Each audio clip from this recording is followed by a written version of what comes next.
Hello students. तो इससे पहले वाली वीडियो में बच्चों आपको मल्टीप्लिकेशन ऑफ मैट्रिसेस का क्या कह रहे हैं, मल्टीप्लिकेशन ऑफ मैट्रिसेस की बेसिक कंसेप्ट्स करवाए गए थे। क्या कह रहे हैं, बेसिक कंसेप्ट्स। यहाँ पे हम एक्सरसाइज उठाएंगे डायरेक्टली, मतलब एक्सरसाइज के क्वेश्चंस उठाएंगे और एक्सरसाइज करवाई जाएगी आपको। तो देखें कि किस हिसाब से हम, वहाँ पे मैंने बताए थे एक दो एग्जांपल लेके कि मल्टीप्लिकेशन कैसे हम कर सकते हैं। यहाँ पे हम उसको डिटेल में एक्सप्लेन करेंगे, तो देखते रहें। करते हैं स्टार्ट। देखो एक क्वेश्चन उठाता हूँ मैं, कुछ पॉसिबिलिटीज़ भी मैंने बताई थी कि मैट्रिक्स मल्टीप्लिकेशन कॉम्यूटेटिव कैसे नहीं है। यहाँ पे मैंने कुछ कंसेप्ट अलग अलग लिखे थे, 4-5 केसेस बनाए थे। तो यहाँ पे सबसे पहले क्वेश्चन उठाता हूँ मैं, evaluate A B C D, okay, plus A B C D, A B C D. Clear है बच्चों? ये आपके पास ये कह रहे हैं कि इवेल्युएट करना है इसको। तो देखें ये भी मैट्रिक्स है जिसका ऑर्डर क्या है, 1×3। इस मैट्रिक्स का ऑर्डर देखें तो 1×3 है, और इस मैट्रिक्स का ऑर्डर देखें तो 1×2 बच्चों, 1×2, क्योंकि रो 1 है और कॉलम 2 है। इसमें 2×1 है, तो ये दोनों बराबर हैं, तो 1×1 का आंसर आ जाएगा। सिमिलरली 1×4 और ये 4×1, तो ये दोनों इक्वल हैं, तो 1×1 का इसमें आंसर आ जाएगा। तो करते हैं स्टार्ट। कैसे? इनकी मैट्रिक्स की, इन मैट्रिसेस की मल्टीप्लिकेशन करने के बाद फिर उनको क्या कह रहे हैं, वो ऐड कर दो। क्या कह रहे हैं, ऐड कर दो। तो देखते हैं, ए की मल्टीप्लाई सी के साथ ए सी, बी की मल्टीप्लाई डी के साथ प्लस बी डी। तो मतलब एक रो थी एक कॉलम था, हो गया बस। प्लस क्योंकि 1×1 देख सकते हैं, ये एक एलिमेंट है आपके पास, तो एक रो है, इसके अंदर एक ही कॉलम प्रेजेंट है। सिमिलरली a² प्लस b की b से b² plus c² plus d²। Clear है? तो अब इन दोनों मैट्रिसेस को ऐड करना है। ये भी एक एलिमेंट है, ये भी एक एलिमेंट है, मतलब 1×1 की मैट्रिक्स ये, 1×1 की मैट्रिक्स ये है। एडिशन कब पॉसिबल होता है, जब उनका ऑर्डर सेम हो। तो इनका ऑर्डर क्या है, सेम। तो हम इनको ऐड करके लिख सकते हैं AC plus BD plus A² plus B² plus C² plus D²। तो इसका ऑर्डर भी क्या आ गया बच्चों, 1×1 आ गया। ओके, जो केसेस मैंने आपके साथ डिस्कस किए थे, उन केसेस के बारे में एक एग्जाम्पल लेके चलता हूँ। देखें भाई, एक एग्जाम्पल है आपके पास, A है कोई मैट्रिक्स, क्या है वो, आयोटा 0 0 माइनस आयोटा, ओके। और B मैट्रिक्स है 0 आयोटा आयोटा 0। ये दो मैट्रिसेस दे दी। इसमें ये कह रहे हैं कि ये शो करो कि AB और BA आपस में इक्वल नहीं है। क्या शो करने के लिए बोल रहे हैं बच्चों, क्या प्रूव करने के लिए बोल रहे हैं कि AB और BA इक्वल नहीं है। मतलब A की मल्टीप्लाई B के साथ और B की मल्टीप्लाई A के साथ वो पॉसिबल नहीं है, मतलब इक्वल नहीं है। तो A की B से देखते हैं पहले, क्योंकि इसका ऑर्डर 2×2 है, इसका ऑर्डर 2×2 है। तो बच्चों देख सकते हैं आपकी बराबर तो है ही है, मतलब इसके कॉलम और इसकी रो बराबर तो है ही। फिर अगर हम B की A से देखें तो वो भी पॉसिबल है, A भी पॉसिबल है। पहले A भी निकालते हैं। और एक बात ध्यान रखें बच्चों, आयोटा आपने काफ़ी पढ़ा है, आयोटा की वैल्यू क्या होती है, √-1, आयोटा स्क्वायर की वैल्यू -1, आयोटा क्यूब की वैल्यू माइनस आयोटा, और आयोटा पावर 4 की वैल्यू क्या, 1। ओके, तो A की B से करते हैं, iota 0 0 minus iota into B क्या है, 0 आयोटा आयोटा 0। क्लियर है? आयोटा की 0 से 0, 0 की आयोटा से ये 0। क्लियर? अब इसकी इससे मल्टीप्लाई करेंगे आयोटा की आयोटा से, आयोटा स्क्वेयर और प्लस 0, आयोटा स्क्वेयर की वैल्यू दैट इज -1।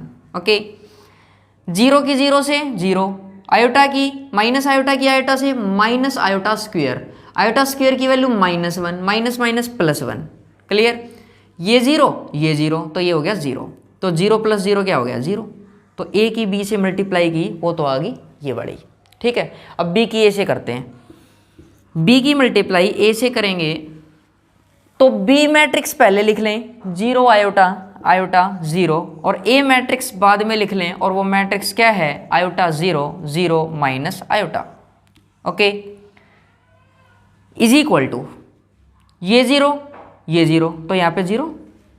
ठीक है, अब इसके साथ 0 माइनस आयोटा स्क्वेयर, और माइनस आयोटा स्क्वेयर की वैल्यू 1। ठीक है, आयोटा की आयोटा से iota square plus 0, iota square की वैल्यू -1, ये 0। आप देख सकते हैं बच्चों, मैंने आपसे स्टार्टिंग में जब मल्टीप्लिकेशन ऑफ मैट्रिसेस स्टार्ट की तो वहाँ पे मैंने केसेस जो डिस्कस किए थे कि दोनों पॉसिबल हो सकती हैं, लेकिन हो सकता है कि वो दोनों इक्वल ना हो।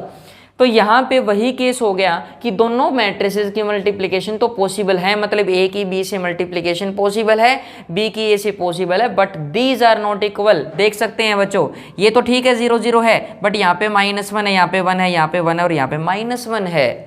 क्लियर, तो वो केस जो पढ़ा था वो यहाँ पे शो भी कर दिया हमने। नेक्स्ट क्वेश्चन लेते हैं। जो बाकी पार्ट्स हैं भाई इनके वो खुद ट्राई करें आप, क्योंकि बिल्कुल सिंपल हैं, जिसके बारे में मैंने मैट्रिक्स की मल्टीप्लिकेशन के बारे में बता चुका हूँ, अच्छी तरह से एक्सप्लेन कर चुका हूँ, तो उनको आप स्वयं डिस्कस करें, खुद डिस्कस करें। अगर कोई प्रॉब्लम आती है तो कमेंट करें।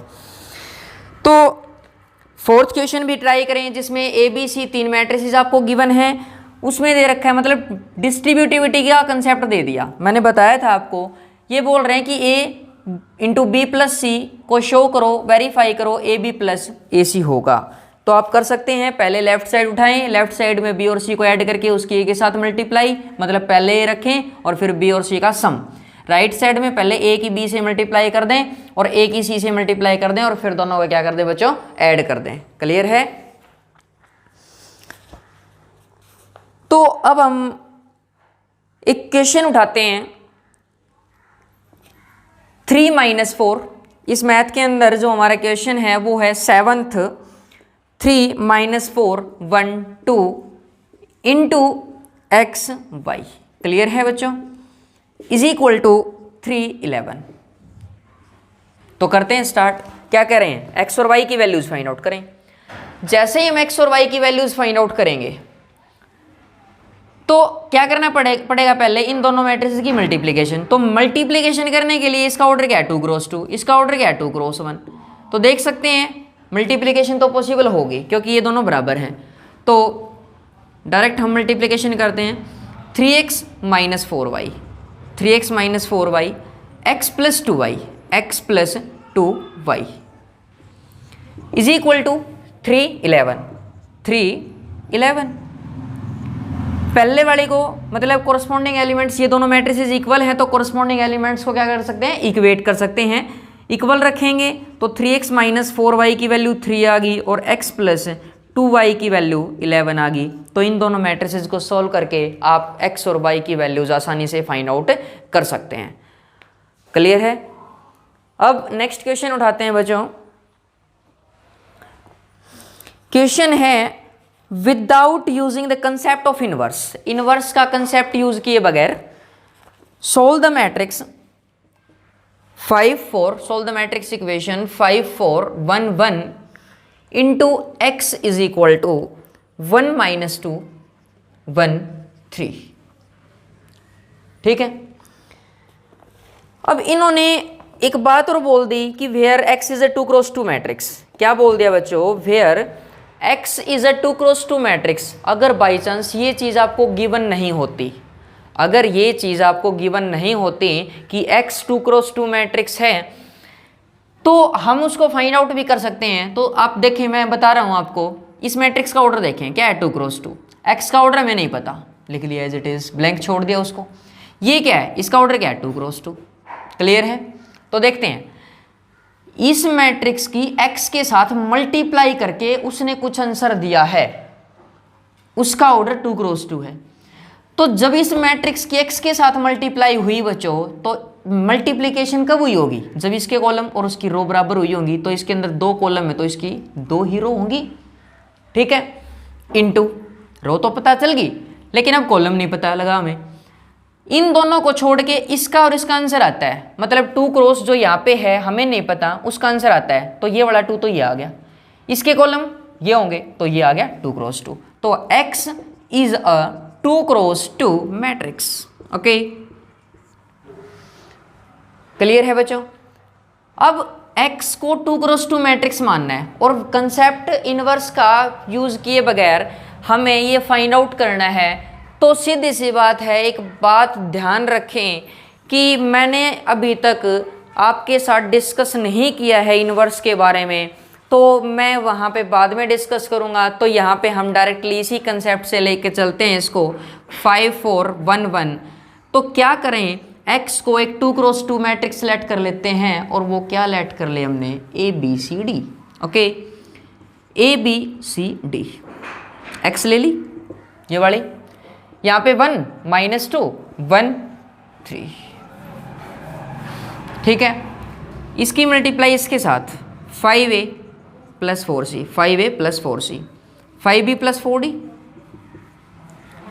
A + C, and similarly we have B + D is equal to 1 -2 1 3। ये हो गया।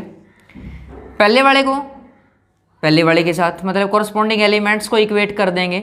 ये 1 आ गया, A + C की वैल्यू वो भी 1 आ गई, ये भी 1 आ गई और ये भी 1 आ गई। 5B + 4D की वैल्यू -2 आई और B + D की वैल्यू 3 आई। तो इन दोनों इक्वेशंस को सोल्व करके A और C निकाल सकते हैं आप, और इन दोनों इक्वेशंस को सोल्व करके B और D निकाल सकते हैं।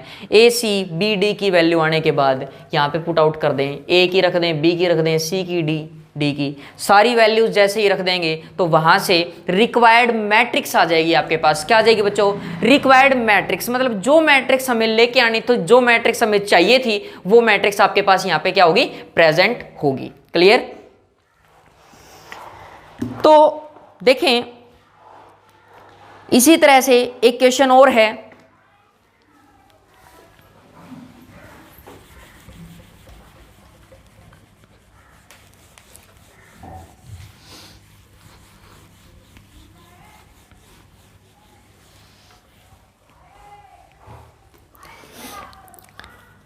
Find matrix x matrix find out करनी है, और वो दे दी उन्होंने x इंटू में 1 2 3 4 5 6 इज इक्वल टू -7 -8 -9 2 4 6।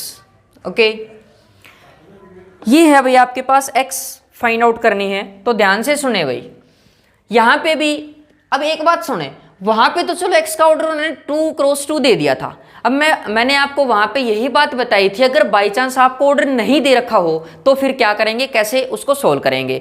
तो यहाँ पे भी कुछ इस टाइप का ही कंसेप्ट आप निकल के आया है। यहाँ पे एक्स मैट्रिक्स का ऑर्डर नहीं है गिवन, क्या कह रहे हैं, एक्स मैट्रिक्स का ऑर्डर नहीं दे रखा आपको। तो यहां से हमें पता लगाना है कि एक्स मैट्रिक्स का ऑर्डर होगा क्या। क्लियर है बच्चों, क्या कह रहे हैं कि यहां पर एक्स मैट्रिक्स का ऑर्डर क्या होगा। तो देखते हैं एक्स मैट्रिक्स का ऑर्डर क्या होगा। मैं इसको ब्लैंक छोड़ देता हूं क्योंकि हमें इसका ऑर्डर सबसे पहले फाइंड आउट करना है। हमारा टारगेट रहेगा कि इसका ऑर्डर फाइंड आउट करें। और यहाँ पे इस मैट्रिक्स का ऑर्डर देखें तो 2 इसके अंदर रो हैं और 3 इसके अंदर कॉलम है, तो 2 क्रॉस 3, और यहाँ पे भी ये क्या हो गया 2 क्रॉस 3। ओके, तो देखें बच्चों, ये रो और जितनी इसके अंदर रो है x की से मल्टीप्लाई है, तो इसके अंदर रो 2 हैं, तो यहाँ पे भी इसके अंदर कॉलम कितने होने चाहिए, 2 होने चाहिए, क्योंकि इन दोनों की मल्टीप्लिकेशन तो तभी पॉसिबल हो पाएगी। ओके, अब देखें इनटू, अब इसकी रो के बारे में हमें नहीं पता, इसकी रो देखते हैं कैसे आएंगी। ये दोनों छोड़ देते हैं और फिर ये वाला और ये वाला जो देता है वो आंसर देता है, तो 3 तो ये आ चुका है। तो ये 2 कहाँ पे होगा, यहाँ पे। हो गया क्लियर या नहीं हुआ। तो बिल्कुल बच्चों ध्यान से हर एक कंसेप्ट को ध्यान से समझते रहें। मैं गारंटी लेता हूं कि 100% तो मैं मैथ सिखा कर छोड़ूंगा। एक भी कंसेप्ट में कोई प्रॉब्लम आती है तो कमेंट जरूर करें, क्योंकि हमें उससे पता लगे कि बच्चे को इस कंसेप्ट में प्रॉब्लम आने लग रही है। ओके, तो देखते हैं, करते हैं यहां से। x हमने फाइंड आउट की कि 2x2 मैट्रिक्स है। क्या है? x 2x2 मैट्रिक्स है। तो x जो है वो 2x2 है, तो हम लेट कर सकते हैं कि x क्या है, ए बी सी डी एक मैट्रिक्स है। इसके अंदर पुट आउट करते हैं उसको, a B C d into 1 2 3 4 5 6 is equal to -7 -8 -9 2 4 6। Okay, multiply करते हैं a की 1 से, b की 4 से, तो a प्लस 4b। अब यहां से देखें, ये पहली रो थी, पहला कॉलम उठाया, कर दी मल्टीप्लाई। अब इसके साथ 2a प्लस 5b, फिर 3a प्लस 6b। सिमिलरली यहाँ से c प्लस 4d, फिर 2c plus 5d and 3c plus 6d। Okay, ये हमारे पास क्या आ गई? मल्टीप्लीकेशन आई है हमारे पास। क्या ये बच्चों? मल्टीप्लीकेशन। ठीक है, ये इक्वल है किसके? -7 -8 -9 2 4 6। ठीक है, तो यहां से भी हम कोरस्पॉन्डिंग एलिमेंट्स को इक्वेट करके देख सकते हैं। आप इसको इसके इक्वल रखेंगे, इसको इसके इक्वल रखेंगे, मतलब हर एक एलिमेंट को इक्वेट करके आप ए बी सी डी की वैल्यूज को फाइंड आउट कर सकते हैं। क्या कह रहे हैं? ए बी सी डी की वैल्यूज को फाइंड आउट कर सकते हैं। तो यहां से ये आपके पास क्या आ जाएगी? ए बी सी डी की वैल्यूज आने के बाद इसके अंदर पुट आउट कर देंगे तो वो आपके पास क्या आ जाएगी? एक्स मैट्रिक्स आ जाएगी बच्चों। क्या आ जाएगी? वो एक्स मैट्रिक्स, जो हमारी रिक्वायरमेंट थी। क्या कह रहे हैं? जो हमारी रिक्वायरमेंट थी वो एक्स मैट्रिक्स आ जाएगी। तो बच्चों ये हमारा कुछ बेसिक से कंसेप्ट चल रहे हैं अभी तक कि कौन सा कहाँ से किस हिसाब से ऑर्डर फाइंड आउट करेंगे। अगर मान लिया किसी मैट्रिक्स का ऑर्डर नहीं दे रखा और वो मैट्रिक्स पूछ रखी है, तो ऑर्डर हम आसानी से फाइंड आउट कर सकते हैं। मल्टीप्लिकेशन करके उन मैट्रिसेस की वो मैट्रिक्स फाइंड आउट कर सकते हैं जो उन्होंने पूछ रखी है। तो बच्चों इस तरह से बने रहें हमारे साथ और इसी तरह आगे से आगे बढ़ते रहें और करते हैं इससे नेक्स्ट वीडियो के अंदर आगे क्वेश्चन। तो मिलते हैं नेक्स्ट वीडियो के अंदर बच्चों, और चैनल को जरूर सब्सक्राइब कर लें क्योंकि आपको लेटेस्ट अपडेट्स मिलती रहेंगी। तो मिलते हैं बच्चों, थैंक यू।